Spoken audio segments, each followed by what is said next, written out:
It's Dixie and welcome to my channel. This is going to be all about smocking.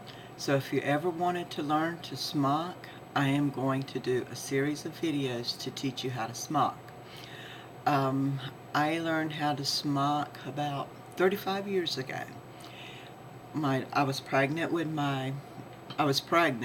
and I found out I was having a little girl, and I went looking for an outfit to bring her home in. And I saw these beautiful little smock dresses and everything, but they were so expensive. So after I had her, I saw in the paper where they were offering a smocking classes. So I signed up and went and took one. I had never sewed anything in my life, and I was hooked. That was 35 years ago, and here I am today, still smocking. Okay,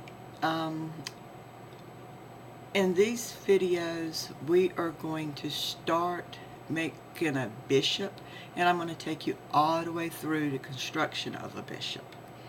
So there's going to be a series of videos before we finish our bishop.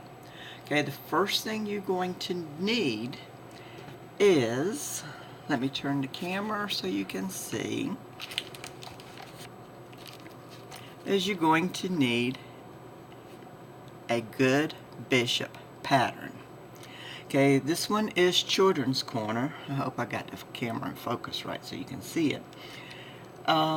This one I have just ordered it because I needed to make a newborn size bishop, and I didn't have a pattern for a newborn.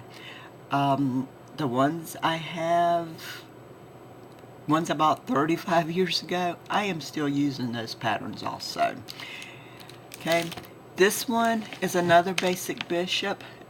This one is Cheryl Williams. This is another popular bishop. Let me turn this, let's see. So either pattern will work, and you just need the size, get the size that you need.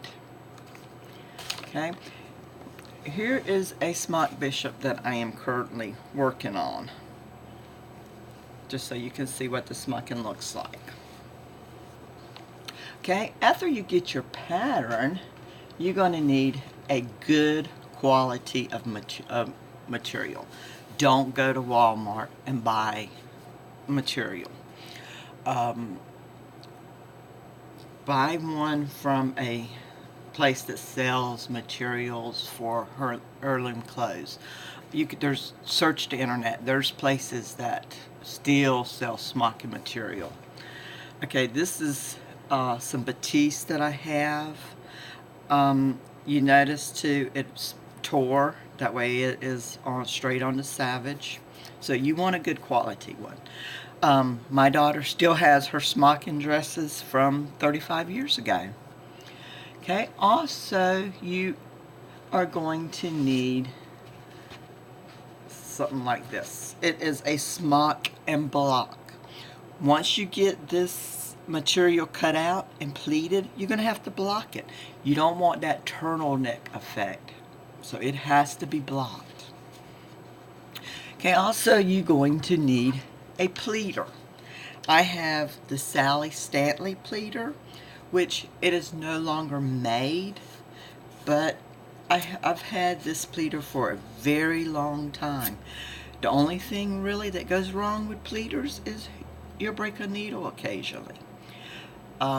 Search eBay. eBay has bukus of pleaters. Okay, also you're going to need quilting thread. Okay, I always buy orange quilting thread, and I recommend that you dip this thread in water and pat it dry and let it set somewhere. That keeps your thread from popping off the spool. You know how thread would jump off the spool? This keeps it from doing that. Okay, also you're going to need somehow or another to keep your thread from getting all tangled up. You can cut long pieces and just thread it through your needle. I used this for years and years and years. This is just a bunch of sewing bobbins on a rod with some wing nuts.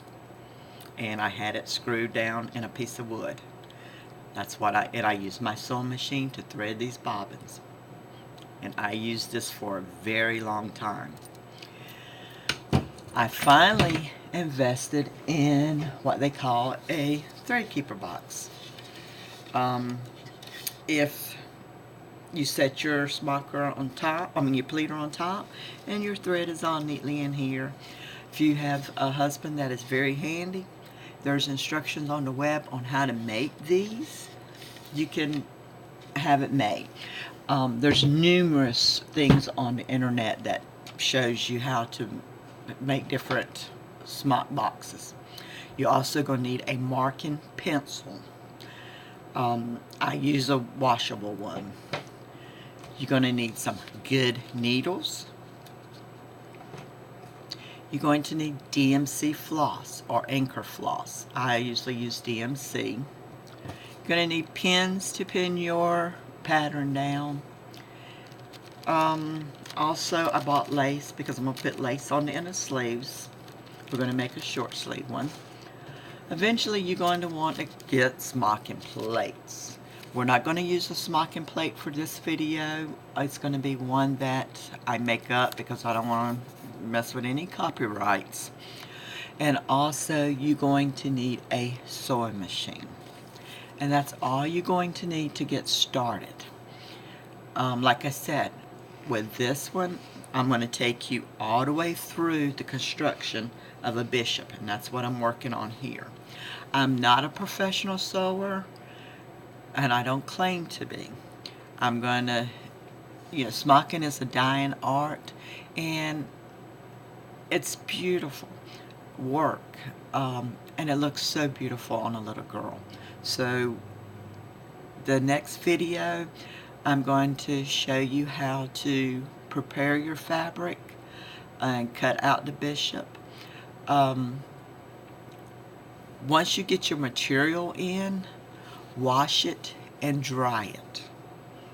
So in the meantime, get your bishop pattern, your material, have your material washed and dried, and we'll be getting started on the next video. Thanks for watching.